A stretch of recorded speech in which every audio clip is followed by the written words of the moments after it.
native tribes and the atomized bands of which they're comprised have their own regional spiritual and religious practices. The hunting grounds of the ghost, however, lie within the traditional territory of the Diné, or as they're known throughout the West, the Navajo. The Navajo themselves have a rich and peculiar history throughout the region, from their lengthy feuds with the Comanche, to Kit Carson's near-genocidal Long Walk, and finally to their return to their ancestral homeland in northern Arizona. The Ghost of the Badlands takes place in the years immediately after this exodus and return, perhaps the most trialsome single period in the history of the Diné. But to comprehend the immensity of the indignity, you first must know why the Navajo holds so fast to a land that is, for the most part, far from fertile. Demarcating the boundaries of the traditional Navajo homeland are the four sacred mountains of the American Southwest. With earnest apologies in advance for my poor pronunciation, to the east, Cisnachini, or Blanca Peak in Colorado. To the north, Dibe Nitsa, or Hesperus Peak, also of Colorado. To the south, Tsuudzil, or Mount Taylor in New Mexico. And to the west, Duk-o-us-diid, or the San Francisco Peaks of Flagstaff, Arizona. The Navajo believe these mountains sacrosanct, and with good reason when one studies their teachings.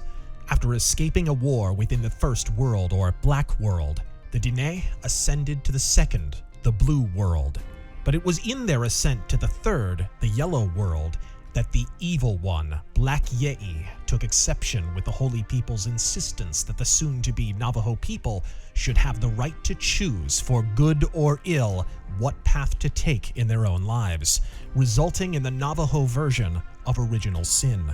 Furious at the rejection of his totalitarian edicts, Black Yei set fire to the Second World, necessitating the flight of the Navajo to the Third, or Yellow World, where the four sacred mountains, each signifying a color and a season, served as anchor points for the newly shaped lands of the Navajo.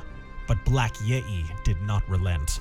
Like the Christian Satan, he is a demon of distraction, his agents taking many forms, both spiritual and material.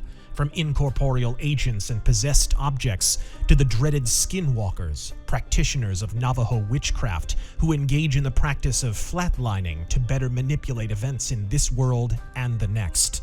But the Evil One's cause is inviolable, to sway all people, Diné and otherwise, from the path of righteousness, from hearth, home, and family into his darksome thrall.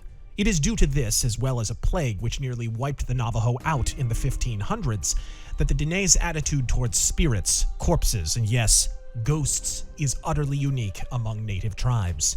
Where other tribes might encourage communion with spirits, the Navajo are deeply distrustful of same.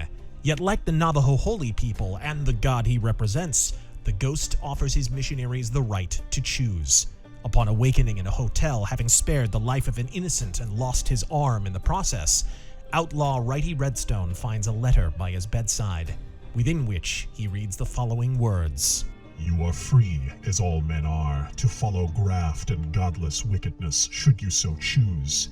You may, if you wish, consider your prior sins purchased at the price of a single limb, and continue to be guided by the fruitless pursuit of earthly temptations, till death or Satan claim you.